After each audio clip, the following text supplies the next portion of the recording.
निखिल और आप देख रहे हैं हमारा यूट्यूब चैनल एनसीईआरटी विथ निक। तो दोस्तों, आज मैं आपके लिए लेकर आया हूँ क्लास 12th हिस्ट्री की बुक का 6th चैप्टर, जिसका नाम है भक्ति, सूफी और परंपराएं। ठीक है, तो दोस्तों इस चैप्टर का आज पार्ट 1 हम पढ़ने वाले हैं। और आज के इस चैप्टर में आज हम पार्ट 1 में बेसिक डिटेल्स के बारे में जानेंगे। इस चैप्टर के भक्ति, सूफी और परंपराएं चैप्टर के बारे में हम कुछ बेसिक जानकारी, आज इंट्रोडक्शन पार्ट है हमारा ये, और इसमें हम बेसिक डिटेल्स जानेंगे इस चैप्टर के बारे में। ठीक है, और दोस्तों वीडियो शुरू करने से पहले आपको दो बातें बता दूं। सबसे पहले तो दोस्तों, आजकल मैंने अपने इसी चैनल पे एनसीईआरटी विथ निक पे एक नई सीरीज की शुरुआत की है, जिसका नाम है डीड यू नो। दोस्तों, उस डीडीनो सीरीज में आपको बेसिकली शॉर्ट्स वीडियो देखने को मिलेंगी, और उस शॉर्ट्स वीडियो में आपको तरह तरह के फैक्ट्स देखने को मिलेंगे और तरह तरह की कुछ रोचक जानकारियां देखने को मिलेंगी। तो आपसे दोस्तों रिक्वेस्ट है कि आप उन शॉर्ट्स को भी जरूर देखिएगा। और क्योंकि दोस्तों 30 सेकंड आपके लिए बहुत ज़्यादा इंपॉर्टेंट हो जाएंगे उसके, क्योंकि अगर वो 30 सेकंड अगर आप उन शॉर्ट्स को दे देते हैं, तो उन शॉर्ट्स में आपको बहुत ज़्यादा जानकारी जानने को मिलेगी। ठीक है, तो दोस्तों दूसरी बात मैं आपसे यही कहना चाहूँगा कि वीडियो को स्टार्टिंग से लेके एंडिंग तक का ज़रूर देखिएगा, और अगर वीडियो अच्छी लगेगी तो वीडियो को लाइक ज़रूर करिएगा। ठीक है, तो दोस्तों बिना किसी देरी के वीडियो को स्टार्ट कर लेते हैं। दोस्तों आज का हमारा पहला टॉपिक है भक्ति आंदोलन। ठीक है, क्योंकि दोस्तों ये वाला जो चैप्टर है आपका भक्ति, सूफी और परंपराएं, ये बेसिकली भक्ति के बारे में ही है ये पूरा चैप्टर, कि किस तरीके से भक्ति का प्रादुर्भाव हुआ, उत्पत्ति हुई, इसी के बारे में आप जानेंगे। ठीक है, दोस्तों क्या हुआ, समय के साथ साथ समाज में ऐसे कई लोग उभरे जिन्होंने प्रचलित धर्मों की कमियों का विरोध किया। तो पुराने टाइम में क्या हुआ दोस्तों, पहले तक का तो धर्म जो होते थे वो बेसिकली चले आ रहे थे पुरानी परंपराओं से। लेकिन कुछ समय बाद ऐसा हुआ, समाज में कुछ ऐसे लोग आए जिन्होंने उन धर्मों की जो प्राचीन परंपराएं थी उनको चैलेंज किया, उन्होंने उनको चुनौती दी और उनकी कमियों को निकाला। ठीक है, इन्होंने एक नए मार्ग की स्थापना की। ऐसे ही लोगों के विकास एवं उनके विचारों के प्रसार को भक्ति आंदोलन कहा गया। यानी कि भक्ति आंदोलन मतलब दोस्तों, भक्ति आंदोलन का अर्थ यही है कि जो प्राचीन टाइम पे से जो भक्ति परंपराएं चली आ रही थी, उन परंपराओं को जिन लोगों ने चैलेंज किया और जिन लोगों ने इन परंपराओं की कमियां निकाली, तो इसी तरीके से भक्ति आंदोलन की शुरुआत हुई। धर्मों को सुधारने के लिए पूरा आंदोलन था, जिसमें जो धर्म की कमियां थी, प्राचीन धर्म की कमियां, उनको सुधारने की कोशिश की गई थी। ठीक है दोस्तों, उस समय प्रचलित धर्मों की कमियां क्या थी, अब इनको बारे में जानते हैं। सबसे पहले दोस्तों जाति व्यवस्था, क्योंकि दोस्तों प्राचीन धर्मों की जो व्यवस्था थी, जाति व्यवस्था, ये बहुत ज्यादा असमानतापूर्ण थी। इस वजह से दोस्तों ये भक्ति के मार्ग में एक रोड़ा थी, बाधा थी। ठीक है, दूसरा दोस्तों भेदभाव, जाति व्यवस्था के कारण भेदभाव बहुत था उस टाइम पे। अस्पृश्यता, अस्पृश्यता का अर्थ होता है दोस्तों छुआछूत। ठीक है, इसके अलावा दोस्तों सती प्रथा और वर्ण व्यवस्था। ठीक है, तो इतनी सारी चीजें जो है दोस्तों उस टाइम पे मौजूद थी। धर्म में, प्राचीन धर्म में इतनी सारी बेकार कुरीतियाँ मौजूद थी। इन सारी कुरीतियों को दूर करने के लिए कुछ व्यक्ति ऐसे हुए समाज में जिन्होंने इन इन कमियों को बाहर निकाला और इन कमियों को सुधारने की कोशिश की। तो उनको ही दोस्तों उन्होंने आगे जाके भक्ति आंदोलन को आगे बढ़ाया। ठीक है दोस्तों, तो इस तरीके से भक्ति आंदोलन धीरे-धीरे करके आगे की ओर बढ़ा। तो ये है स्टार्टिंग में, अब बढ़ते हैं आगे की ओर। दोस्तों यहाँ पर को टॉपिक है हमारा भक्ति के मार्ग, यानी कि भक्ति के मार्ग क्या होते हैं। ठीक है, तो दोस्तों उस टाइम पे भक्ति के प्रचलित दो ही मार्ग मौजूद थे उस टाइम पे। पहला है आपका दोस्तों सगुण। सगुण का अर्थ था दोस्तों वो सर, यहाँ पर को दोस्तों निर्गुण होना चाहिए। यहाँ पर को टाइपिंग मिस्टेक हुई है दोस्तों, माफी चाहूंगा टाइपिंग मिस्टेक के लिए। दोस्तों यहाँ पर को निर्गुण होना चाहिए। तो निर्गुण जो है दोस्तों, निर्गुण हुए थे जो भक्ति के मार्ग पर चलते थे। निर्गुण वे थे जो ईश्वर को निराकार मानते थे। ठीक है, मतलब ईश्वर को निराकार मानने का मतलब है कि ये इनका ऐसा मानना था कि ईश्वर का कोई आकार नहीं होता है। ये बेसिकली दोस्तों मूर्ति पूजा नहीं करते थे। ये जो निर्गुण लोग थे, उनको मानने वाले लोग हैं दोस्तों आपके गुरु नानक और कबीरदास। और गुरु नानक और कबीरदास के बारे में दोस्तों आपने सुना ही होगा कि वो किस तरीके से ईश्वर को मानते थे। उनका मानना था कि हर किसी व्यक्ति के अंदर ईश्वर है। हमें ईश्वर को मंदिरों में, मस्जिदों में ढूँढने की ज़रूरत नहीं है, क्योंकि हर किसी व्यक्ति के अंदर, हर बच्चे के अंदर, हर किसी व्यक्ति के अंदर ईश्वर मौजूद होते हैं, ऐसा इनका मानना था। लेकिन उस टाइम पे क्या हुआ था, उस टाइम पे दोस्तों यही जो निर्गुण लोग यही मानते थे कि ईश्वर निराकार है, उसका कोई आकार नहीं है। मूर्ति पूजा का ये सीधे विरोध करते थे, ठीक है? और इसके समर्थक थे दोस्तों आपके गुरु नानक और कबीरदास, ठीक है? इसके अलावा दोस्तों बात करें एग्ज़ाम्पल की, तो दोस्तों जिस धर्म ने इस परंपरा को अपनाया, तो दोस्तों सिख धर्म में किसी भी मूर्ति या व्यक्ति की पूजा नहीं की जाती। तो दोस्तों सिख धर्म में दोस्तों ईश्वर को निराकार माना गया है, इसलिए किसी प्रकार की भी मूर्ति पूजा नहीं की जाती थी, ठीक है? और ना की जाती नहीं की जाती अभी भी। तो ये था दोस्तों सगुण मतलब निर्गुण, यहाँ पर कोई टाइपिंग मिस्टेक है, इसे माफ़ी चाहूँगा आपसे, निर्गुण है। ठीक है? और दूसरा मार्ग था दोस्तों उस टाइम में भक्ति का सगुण, ठीक है? सगुण वो लोग थे दोस्तों निर्गुण के उल्टे। निर्गुण क्या करते थे? वो ईश्वर को निराकार मानते थे और मूर्ति पूजा पर विश्वास नहीं करते थे, मंदिर मस्जिदों पे ज़्यादा विश्वास नहीं करते थे। और सगुण क्या थे? उनके ठीक विपरीत उल्टे। ये क्या करते थे? ये लोग ईश्वर को साकार मानते थे और सगुण कहलाते थे, ठीक है? इनका मानना था कि ये ईश्वर की मूर्ति पूजा करते थे मंदिरों, मस्जिदों में। ठीक है? और मीराबाई और कालिदास दोस्तों इसके एग्ज़ाम्पल हैं। मीराबाई और कालिदास जो है इस सगुण परंपरा के एग्ज़ाम्पल हैं। और उदाहरण जो है दोस्तों यहाँ पर कोई टाइपिंग में मिस्टेक हुई है ये, यहाँ पर कोई भी गलती हुई है, माफ़ी चाहूँगा आपसे। तो उदाहरण के लिए दोस्तों अगर हम बात करें तो हिंदू धर्म जिसमें मूर्ति पूजा की जाती है, ठीक है? जैसे कि हम सगुण मार्ग का एग्ज़ाम्पल हमने सिख धर्म को लिया, तो उसी तरीके से दोस्तों हिंदू धर्म जो है ये सगुण मार्ग का एग्जाम्पल बन जाता है और जो सिख धर्म है ये निर्गुण मार्ग का एग्जाम्पल है। ठीक है? तो यही था दोस्तों भक्ति के 2 मार्ग उस टाइम पे प्राचीन टाइम पे। आई होप आपको ये समझ में आए होंगे। अब चलते हैं आगे। तो दोस्तों यहाँ पर को हमारा टॉपिक है भक्ति की प्रचलित परंपराएँ। यानी कि भक्ति की जो प्रचलित परंपराएँ थी वो क्या-क्या थी? ठीक है? देखिए दोस्तों जानते हैं इतिहासकार रॉबर्ट फील्ड के अनुसार उस दौर में भक्ति की 2 प्रथाएँ प्रचलित थी। यानी कि जो रॉबर्ट फील्ड थे इतिहासकार उन्होंने मेनली दोस्तों भक्ति की मुख्य 2 धाराओं के बारे में बताया और मुख्य 2 धाराओं के बारे में बताया है। एक थी दोस्तों महान परंपराएँ और दूसरी थी दोस्तों आपकी लघु परंपराएँ। ठीक है? महान परंपराएँ क्या थी दोस्तों? इन परंपराओं को महान परंपराओं को रखा गया था। इन परंपराओं को दोस्तों बेसिकली इन परंपराओं का पालन उच्च वर्ग के लोग करते थे। इन परंपराओं का पालन दोस्तों मेनली ब्राह्मण करते थे। ठीक है? यहाँ पर भी मिस्टेक है टाइपिंग में, माफ़ी चाहूँगा आपसे। तो इसके जो अंदर होते थे दोस्तों, वो ब्राह्मणों द्वारा कही गई बातों का अनुसरण किया जाता था। महान परंपराओं के अंदर और जो दूसरी टाइप की दोस्तों परंपराएँ थी हमारी लघु परंपराएँ, इन परंपराओं में क्या होता था दोस्तों, इन परंपराओं में उन समस्याओं को शामिल किया गया जिसका अनुसरण समाज के निम्न वर्गों द्वारा किया जाता था। ठीक है? उदाहरण क्षेत्रीय देवता, यानी कि दोस्तों जो हमारी महान परंपराएँ थी, ये मेनली उच्च वर्ग के लोगों के लिए थी और ये जो है दोस्तों मेनली ब्राह्मणों की बातों का अनुसरण करते थे।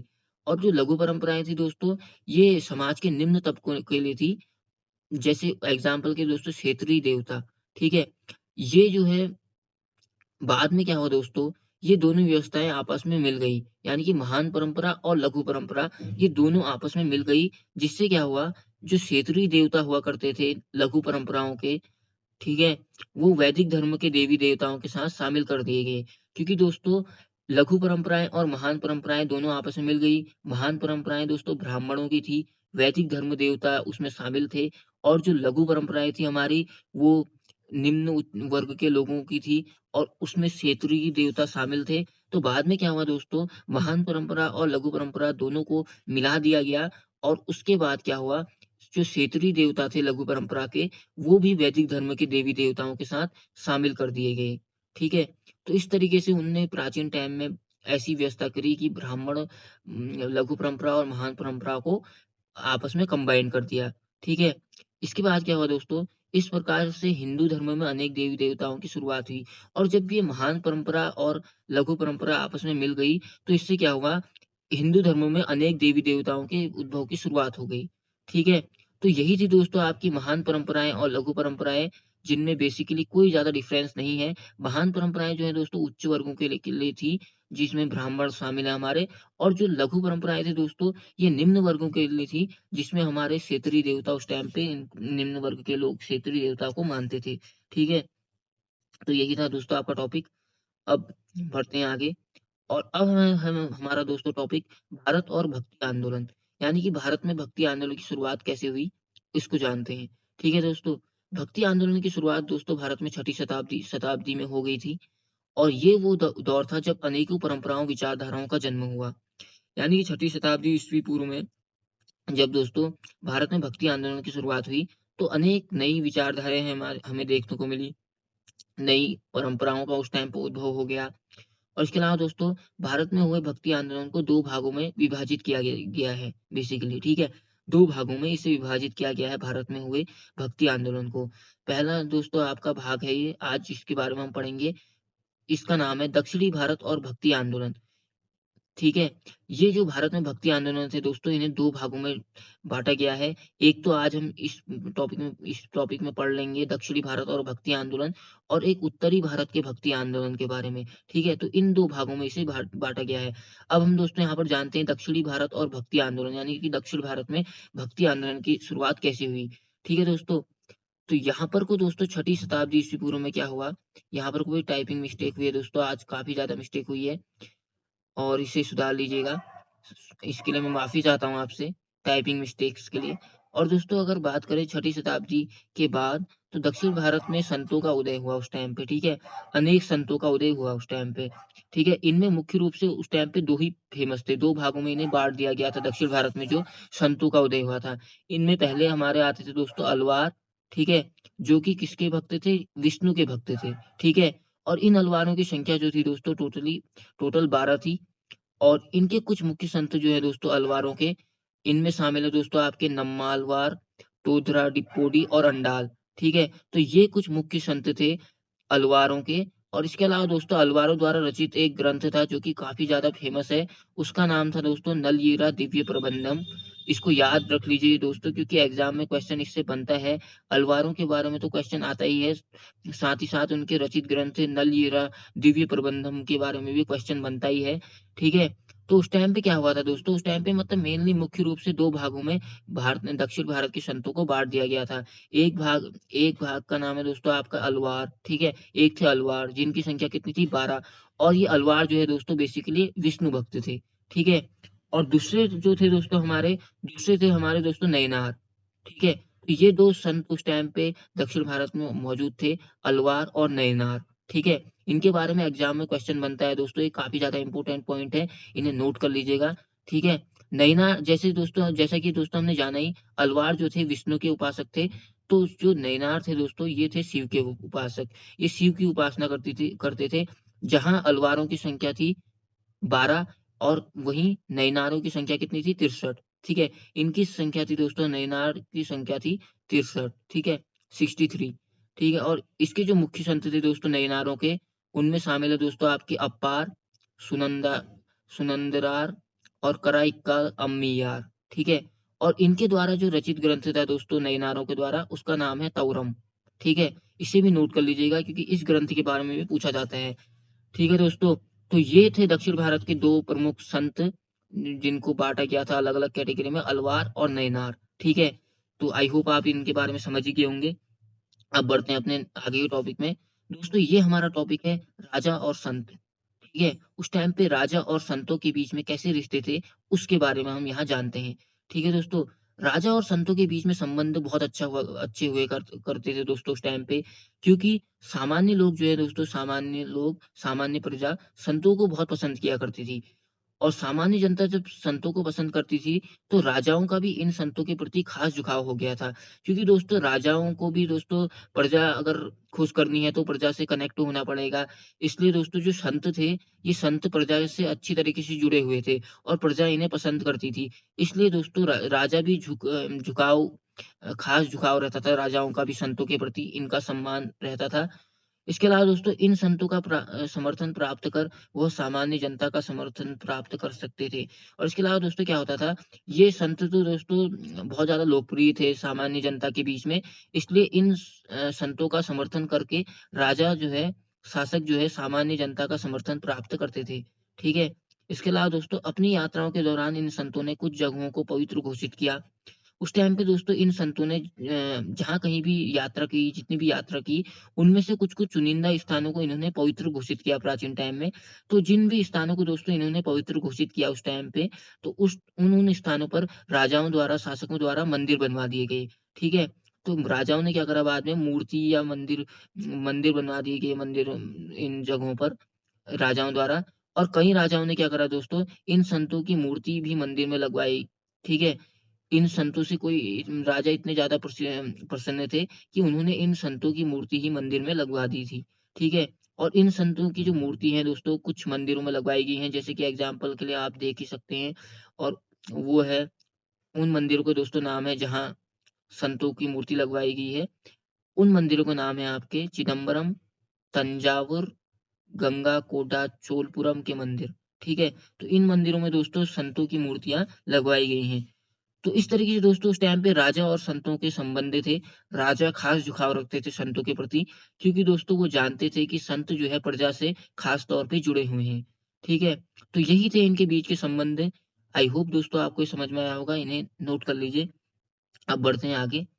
अब दोस्तों हमारा टॉपिक है वीर शैव परंपरा। काफ़ी ज़्यादा मेन टॉपिक है दोस्तों, इससे एग्ज़ाम में क्वेश्चन आते ही आते हैं और इसको जानना आपके लिए बहुत ज़्यादा ज़रूरी भी है। ठीक है? दोस्तों 12वीं शताब्दी में क्या हुआ, कर्नाटक के एक ब्राह्मण बासवन्ना, ठीक है? इसका क्या नाम था, बासवन्ना नाम था। यहाँ पर कोई मिस्टेक है। तो बासवन्ना नामक नामक एक ब्राह्मण, इन्होंने इस आंदोलन की शुरुआत की। ठीक है दोस्तों? ये कर्नाटक के रहने वाले ब्राह्मण थे बासवन्ना। तो इन्होंने एक नई शुरुआत की दोस्तों। इन्होंने क्या करा, ये जैन धर्म को मानने वाले थे, पर आगे जाकर इन्होंने क्या करा दोस्तों, ब्राह्मणवादी व्यवस्था का विरोध कर दिया। क्योंकि दोस्तों बासवन्ना को जो है ब्राह्मणवादी व्यवस्था की जाति व्यवस्था काफ़ी ज़्यादा बेकार लगती थी। उन्हें ऐसा लगता था कि जातिगत भेदभाव जो है दोस्तों ब्राह्मणी व्यवस्था में काफ़ी है और उन्हें ये अमान्य लगता था। उन्हें ये बिल्कुल भी पसंद नहीं था। इसलिए इन्होंने दोस्तों क्या करा, ब्राह्मणवादी व्यवस्था का विरोध करना शुरू कर दिया। इन्होंने क्या करा, समाज सुधार का कार्य शुरू किया और ब्राह्मण व्यवस्था में उपस्थित सभी कुरीतियों की आलोचना की। ठीक है? और उन कुरीतियों में जैसे दोस्तों आप जाति प्रथा या अस्पृश्यता, इन कुरीतियों की दोस्तों बहुत ज़्यादा आलोचना की बासवन्ना ने। ठीक है? इनके अनुयायियों को दोस्तों वीर शैव या लिंगायत कहा जाने लगा। और जो ये बासवन्ना थे दोस्तों, इनके जो अनुयायी थे, इनके मार्ग पर जो चलने वाले लोग थे, उन्हें क्या कहा जाने लगा? उन्हें वीर शैव या लिंगायत कहा जाने लगा। दोस्तों वीर शैव या लिंगायत, इसके बारे में दोस्तों एग्जाम में क्वेश्चन पूछा जाता है कि ये क्या है? तो दोस्तों वीर शैव और लिंगायत जो है मेनली बासवन्ना के अनुयायी थे। ठीक है? इतना याद कर लीजिएगा। और इनने क्या करा दोस्तों, इन सभी के द्वारा शिव की आराधना लिंग के रूप में की जाती है। ठीक है? वीर शैव का दोस्तों अगर मैं आपको मतलब बताऊं, तो वीर शैव का अर्थ होता है दोस्तों शिव के वीर। ठीक है? शिव के वीरों को वीर शैव कहा जाता है। और लिंगायत का अर्थ होता है दोस्तों लिंग धारण करने वाले। ठीक है? तो उस टाइम पे ये काफी ज्यादा पॉपुलर थे और बासवन्ना के अनुयायी थे। तो देखिए, ठीक है दोस्तों। और ये क्या करते थे लिंगायत समुदाय के लोग, ये लोग शिव की आराधना उनके लिंग के रूप में करते थे। और इस संप्रदाय में दोस्तों पुरुष एक छोटे से ये क्या करते थे, पुरुष क्या करते थे इस संप्रदाय में, एक छोटे से चांदी के डिब्बे में लिंग रखकर उसे अपने बाएं कंधे पर धारण किया करते थे। ठीक है दोस्तों? तो इस तरीके से उस टाइम पे ये जो लिंगायत समुदाय के लोग थे, वीरशैव जो थे, ये काफ़ी ज़्यादा पॉपुलर हो गए थे दक्षिण भारत में। और बेसिकली दोस्तों ये बासवन्ना के ही अनुयायी थे। वीरशैव का अर्थ होता है दोस्तों शिव के वीर और लिंगायत का अर्थ होता है दोस्तों लिंग धारण करने वाले। इन्हें नोट कर लीजिए दोस्तों, क्योंकि एग्ज़ाम में इससे क्वेश्चन बनता है, ये काफ़ी ज़्यादा इम्पोर्टेंट है। ठीक है? अब बढ़ते हैं दोस्तों अपने नेक्स्ट टॉपिक में। ये है दोस्तों हमारा अब नेक्स्ट टॉपिक। और जानते हैं दोस्तों इन लिंगायतों की विचारधाराओं के बारे में। दोस्तों अगर बात की जाए इन लिंगायतों की विचारधाराओं की, तो दोस्तों इन्होंने अस्पृश्यता का बिल्कुल विरोध किया। क्योंकि दोस्तों जो बासवन्ना थे, उन्हें ब्राह्मणवादी व्यवस्था में अस्पृश्यता सबसे बेकार चीज लगती थी। उन्हें छुआछूत बिल्कुल भी पसंद नहीं थी। इसलिए दोस्तों इन्होंने अस्पृश्यता का विरोध किया। इसके अलावा दोस्तों ये लोग क्या करते थे, पुनर्जन्म में विश्वास नहीं करते थे, ठीक है? जाति प्रथा तो के भी ये विरोधी थे। इसके अलावा दोस्तों लिंगायत समुदाय के लोग मूर्ति पूजा की भी मनाही करते थे। शिव की भक्ति में डूबा रहते थे। ठीक है? और इसके अलावा दोस्तों समाज में स्थान योग्यता के आधार पर इनका ऐसा मानना था लिंगायतों का कि समाज में जो है स्थान योग्यता के आधार पर मिलना चाहिए, ना कि जन्म के आधार पर। जो ब्राह्मणवादी व्यवस्था थी दोस्तों आपको पता ही है, उस व्यवस्था में क्या था, जाति के आधार पे हमें योग्यता डिसाइड हो जाती थी। लेकिन इनका मानना था लिंगायतों का कि योग्यता दोस्तों व्यक्ति के जन्म से नहीं बल्कि उनके कर्म से डिसाइड होनी चाहिए। ठीक है? इसके अलावा दोस्तों इन्होंने क्या करा, विधवा स्त्री के पुनर्विवाह की भी व्यवस्था करनी चाहिए, इनके ऐसे विचार थे। इसके अलावा दोस्तों अंतिम संस्कार में दफनाना, ठीक है? तो इतने सारे दोस्तों इनके लिंगायतों के मेनली विचार थे, ठीक है? जो इस प्रकार हैं। इन्हें भी दोस्तों आप नोट कर लीजिए क्योंकि एग्ज़ाम में इससे क्वेश्चन ज़रूर बनते हैं, ठीक है? तो यही था दोस्तों हमारा टॉपिक। आई होप आपको ये समझ में आया होगा और इतना ही था आज के पार्ट 1 में। अब दोस्तों मैं इसका पार्ट 2 आपके लिए लेकर आऊँगा। आज तो दोस्तों हमने जाना इसमें दक्षिण भारत में भक्ति आंदोलन के बारे में। अब नेक्स्ट पार्ट में दोस्तों हम जानेंगे उत्तर भारत में भक्ति आंदोलन के बारे में, ठीक है? तो उसमें भी हम डिटेल में जानेंगे अब नेक्स्ट पार्ट में। तब तक के लिए अगर दोस्तों आपको वीडियो अच्छी लगी हो, तो वीडियो को लाइक ज़रूर करिएगा और चैनल के कंटेंट अच्छे लगते हैं तो दोस्तों चैनल को सब्सक्राइब ज़रूर करिएगा। हम मिलेंगे दोस्तों अब आपसे नेक्स्ट वीडियो में। तब तक के लिए वीडियो देखने के लिए थैंक यू दोस्तों और गुड बाय।